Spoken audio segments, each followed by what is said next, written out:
Assalamu alaikum wa rahmatullahi wa barakatuh, dear brothers and sisters in faith. Have you ever wondered why you keep being pulled away from someone you love deeply? Why, just when things seem to align, they fall apart again? Why does it feel like Allah keeps closing the door every time your heart starts to open? Let me tell you something that might shift your entire perspective. When Allah holds you back, it's not because you're not worthy. It's not because He's punishing you. It's because He sees what you don't.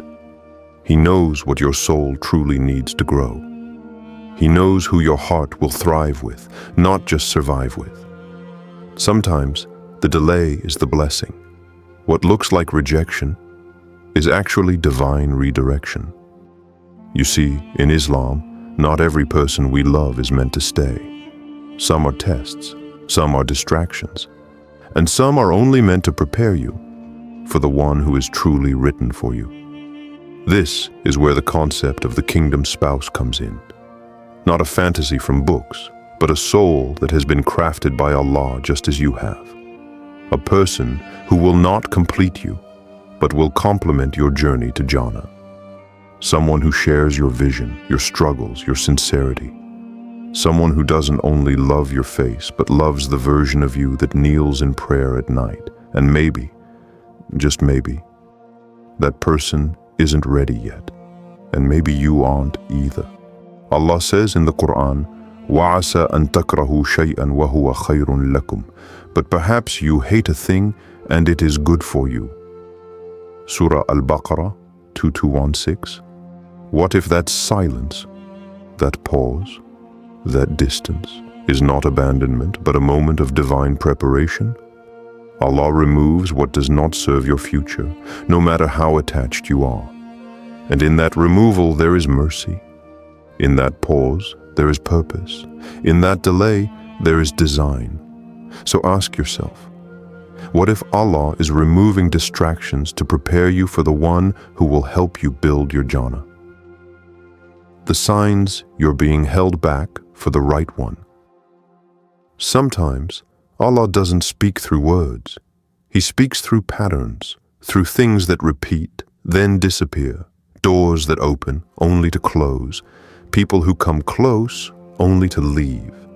And while it may seem confusing on the surface, it's all part of the divine blueprint. Here are 5 subtle signs Allah might be holding you back, not as punishment, but because your kingdom spouse is still being written into your story. 1. Sudden breakups with no clear reason. You were certain it was love. The connection felt real. Then, and without warning, distance, miscommunication, or even silence. What if that break wasn't a breakdown, but a breakthrough? Maybe Allah saw what your heart didn't. 2. Feeling spiritually incomplete around others. You meet someone. They're kind. You try. But something inside you feels off, not aligned. Your soul aches for more than surface-level smiles. It craves a connection that echoes in sujood. And no matter how hard you try, nothing else feels enough. 3. Repeating dreams of a familiar stranger. You wake up with a face you've never met, but a soul that feels like home. Could this be a vision, a preparation, a whisper of the future from the unseen world? 4th, accelerated spiritual growth. You suddenly find yourself pulled toward the Quran. You cry during du'as. You seek solitude not because you're lonely, but because Allah is shaping you in silence for someone who will recognize your light. 5, a deep knowing that you're being prepared. You can't explain it, but something tells you this waiting has meaning.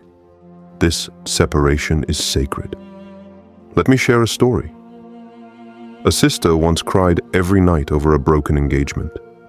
She had memorized his favorite ayat, dreamed of their future, even imagined their children's names. When it ended, she thought she'd never heal. But during Ramadan, she began praying tahajjud. One night, her heart whispered, "You were asking for a man of Jannah." I couldn't give him to you through someone who didn't even pray. Allah was holding her back, but only to push her forward.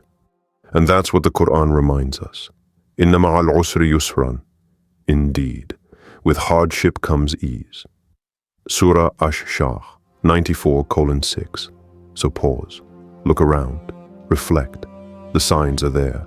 Whispers from Allah telling you, wait a little longer. I'm not done writing your love story yet. You are being prepared, not punished. What if this waiting is not a punishment, but a sacred purification? What if the silence you're hearing isn't emptiness, but a space Allah is filling with something greater? In the quiet moments, when your heart aches for someone who isn't there, know this: Allah is preparing you, not for just anyone, but for someone whose soul will reflect the calm you've learned in solitude. Someone who will hold your heart the way you've learned to hold your faith, gently, without forcing it to be more than it is. You see, before every divine union, there is a period of inner alignment, a season where Allah strips away the noise, the false attachments, the desires that cloud your heart, not to hurt you, but to refine you. Think of Maryam, peace be upon her. Before she carried a miracle, she carried silence. She was alone, away from people, in a space of isolation and surrender. And in that stillness, she was strengthened, elevated, prepared. And through her, a story was written that transcends time.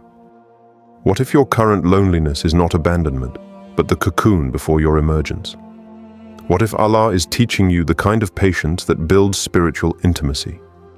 So when your kingdom spouse does arrive, you love with clarity, not desperation, with presence, not fear. The Quran reminds us, Wallahu yuhibbu sabirin, and Allah loves the patient. Surah Al-Imran 3:146. So if you're waiting, wait with grace. Wait with your hands lifted in dua and your heart bowed in surrender. Because this chapter of stillness is not void, it is sacred space. Allah is not withholding love from you. He is growing the love within you, so you may one day give it to someone He has chosen just for you. Ask yourself, are you building the love Allah wants you to give, or chasing a love He wants to protect you from? Why you keep thinking about that person? Why do you keep thinking about them? Even after months of silence, even after you've prayed to move on, their name still echoes in your heart, their image still lingers in your dreams, and their presence still sneaks into your du'as. Is it just longing? Or could it be something deeper, something spiritual? Sometimes, repeated thoughts are not obsessions, they are signals, not from your mind, but from your soul. In Islam, we believe in qadr, divine destiny. Every meeting, every separation, every moment of longing is already known by Allah. So what if these persistent thoughts are not random, but part of the preparation? Allah may place a person in your heart not to rush the union, but to soften you, mold you, awaken something within you that was dormant. Sometimes He allows you to remember not because it's time, but because it's necessary for your growth. A wise scholar once said, if a person is written for you, even the winds of the dunya cannot take them away. And if they are not written for you, not even your tears can hold them close. You see, your thoughts are not commands, they're invitations to reflect, to purify, to surrender.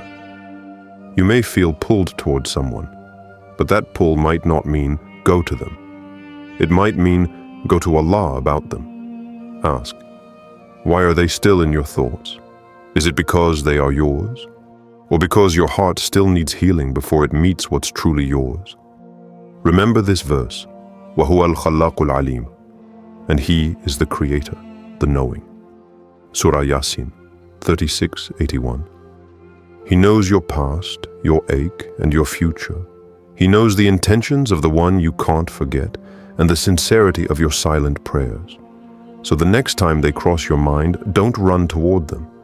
Run toward the one who placed them there and ask Him why. The kingdom spouse, What makes them different? Not every spouse is a kingdom spouse. Some people enter your life to teach you. Others enter to test you. But then there is one who enters to build with you, to walk with you, to help you rise, not just in this life, but in the next.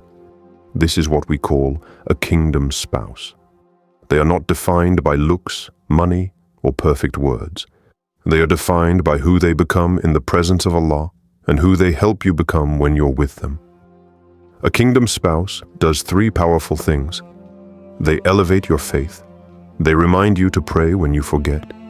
They encourage your relationship with the Quran. They love you through the lens of your deen, not just through fleeting emotions. They protect your heart, not by shielding you from life's storms, but by standing beside you with saber when the winds rise. They guard your dignity, your softness, your trust. Their love isn't selfish. It's rooted in rahmah, mercy. They walk with you toward Jannah. Their vision isn't limited to a wedding day. It's focused on the day of judgment, when you both stand before Allah and pray you were a means for each other's salvation. These are the signs of a true kingdom spouse: taqwa, God consciousness. They fear Allah in how they love you. Rahmah, mercy. They forgive, understand, and speak gently. Akhirah-centered vision. They plan for a marriage that outlives this world. As Allah says in the Quran, وَمِنْ آيَاتِهِ أَنْ خَلَقَ لَكُم مِّنْ أَنفُسِكُمْ أَزْوَاجًا. And among His signs is that He created for you from yourselves mates. Surah Ar-Rum 30:21. This is not just about love. It's about purposeful partnership. About finding someone who says, let's not just build a home together, let's build Jannah together. So as you wait, ask yourself, am I becoming the kingdom spouse I'm asking Allah to send me? Letting go of the wrong one for the right one. Letting go hurts. It's the kind of pain that doesn't always bleed, but it lingers in silence. It hides behind smiles, behind, I'm fine, behind prayers whispered through tears. But sometimes, to hold the hand Allah wrote for you, you have to release the one He never intended. You see, some people are not sent to stay. They are sent to wake you up, to teach you what love is not, so when the real love comes, you recognize it without confusion. There was once a brother, deeply in love. He planned a future, made dua, stayed loyal. But she pulled away. Her heart wasn't in it. And the pain of her absence made him fall to his knees in sujood, not to beg for her back, but to beg for peace. And in that moment, Allah gave him something better: clarity. He realized that love should never feel like begging to be seen, and that true love from Allah feels like sakina, tranquility. Sometimes, the wrong person is not toxic. They're just not aligned with your soul's purpose. And Allah removes them, not out of cruelty, but because He heard conversations in private that you never did. Letting go is not weakness, it's worship. The Prophet said, you will never leave something for the sake of Allah except that Allah will replace it with something better. Musnad Ahmad. Yes, it's hard. Yes, your heart may protest. But your soul knows. It knows when something is not written, no matter how tightly you hold it. The Quran reminds us, indeed Allah is with the patient. Surah Al-Baqarah 2:153. So cry if you must, grieve if you must. But don't cling to what was never meant to stay.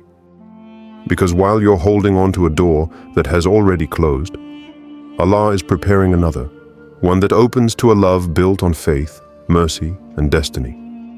Ask yourself, am I holding on to someone that Allah already let go of for me? The dua that brings your kingdom spouse closer. Sometimes, the most powerful step you can take toward your kingdom spouse is not chasing, not searching, not scrolling, but raising your hands in the stillness of the night and whispering your longing to the one who sees your heart, even when no one else does. Dua isn't just a wish. It's a form of faith. It's you saying, Ya Allah, I trust your timing more than I trust my feelings. And yes, there are specific duas that can open the doors of what's meant for you, including the spouse written in your qadr.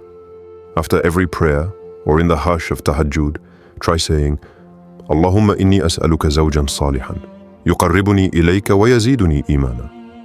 O Allah, I ask you for a righteous spouse who brings me closer to you and increases me in faith. You're not just asking for someone who's kind, but someone who knows what it means to bow their forehead in sujood, someone whose love mirrors Allah's mercy, someone whose silence holds more peace than the world's noise. There is a reason why the Prophet encouraged us to pray istikhara, to ask Allah to guide our hearts to what is khair, better, even if it's not what we expect. One sister once shared, I kept praying for him to come back, until I prayed, Ya Allah, if he's not written for me, remove him from my heart completely and replace this pain with something better. And weeks later, I met a man who cried in prayer before our nikah. That's when I knew this love is from Allah. The Quran reminds us, Id'uni astajib lakum, call upon me, I will respond to you. Surah Ghafir 40:60. So don't underestimate the power of your whispers, even if you cry through them, even if you doubt between them, because while you're speaking from earth, your dua is already being heard in the heavens.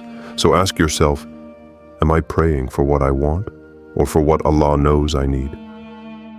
When it will finally happen, trusting Allah's timing. You've waited, you've cried, you've asked, when, Ya Allah, again and again. But the answer hasn't come, not yet, and maybe that's because the moment is still being written with perfect precision. Divine love has no rush. When Allah plans your union, it's not based on your clock. It's based on your soul's readiness, on the unseen pieces of your life that still need to align like stars before they shine together. You want it now, but Allah wants it right. You see, Allah is never late. He is Al-Hakim, the most wise. He is Al-Latif, the subtle. He is preparing the person, the place, the day, and even the emotion, so that when it finally happens, you'll understand. This is why it didn't happen before. There was a brother who wanted to marry young. Every time he tried, something would block the path. Family disagreements, relocations, even illness. He thought Allah was ignoring him. But what he didn't know was that the woman he would marry was making dua at the same time. But she needed healing first. Their paths finally crossed at a Quran gathering, when both were whole. That was the moment. Not before, not after, right on time. Allah says in the Quran, Inna rabbaka wasi'ul maghfirah, indeed, your Lord is vast in forgiveness. Surah An-Najm 53:32. So don't believe the lie that says you're forgotten. Don't believe that your delay means denial. Allah is not ignoring your dua. He's orchestrating something far bigger than your request. He's giving you time to become someone who protects love with sincerity, not someone who rushes into it with impatience. And when that door finally opens, it will not just feel right, it will feel divinely placed. So ask yourself one last question. What if your delay is the exact miracle that will protect your heart and lead you to eternal love in Jannah?